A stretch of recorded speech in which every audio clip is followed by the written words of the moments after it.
కడప జిల్లా ప్రొద్దుటూరు పట్టణ నడిబొడ్డున ఉన్న స్థలాన్ని అధికారులు ఆలగడ్డలో రిజిస్ట్రేషన్ చేశారు. కోర్టులో స్టే ఉన్న స్థలానికి నకిలీ డాక్యుమెంట్లు, ఫోర్జరీ సంతకాలతో తప్పుడు రిజిస్ట్రేషన్కు పాల్పడిన 7 మందిపై ఈ నెల 2వ తేదీన ఆలగడ్డ పోలీసులు కేసు నమోదు చేశారు. ప్రొద్దుటూరు విజయ్ కుమార్ థియేటర్కు చెందిన స్థలాన్ని ఆలగడ్డ సబ్ రిజిస్ట్రార్ కార్యాలయంలో తప్పుడు రిజిస్ట్రేషన్కు సహకరించిన ప్రస్తుతం కర్నూలు జిల్లా రిజిస్ట్రార్ చెన్నకేశ్వరరెడ్డి, అప్పటి ఆలగడ్డ సబ్ రిజిస్ట్రార్ అబ్దుల్ సత్తార్, అప్పటి ప్రొద్దుటూరు సబ్ రిజిస్ట్రార్ రామలక్ష్మణలపై ఆలగడ్డ పోలీసులు కేసు నమోదు చేశారు. కోర్టులో స్టే ఉన్న స్థలాన్ని తప్పుడు రిజిస్ట్రేషన్కు పాల్పడిన అధికారులు, వ్యక్తులపై చర్యలు తీసుకోవాలని బాధితులు డిమాండ్ చేస్తున్నారు. కమతం విజయలక్ష్మి, నాది ప్రొద్దుటూరు టీబీ రోడ్డులో నివసిస్తున్నాను.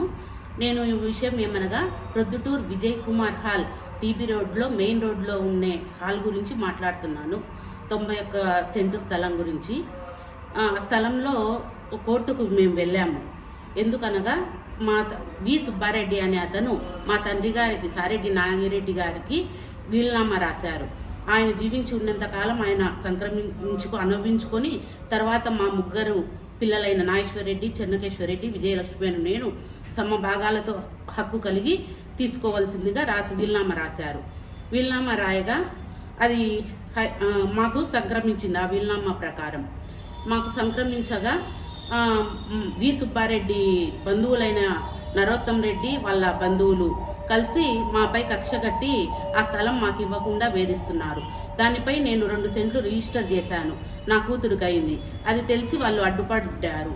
మళ్ళీ 6 సెంట్లు పెట్టగా అప్పుడు నేను హైకోర్టును ఆశ్రయించాను.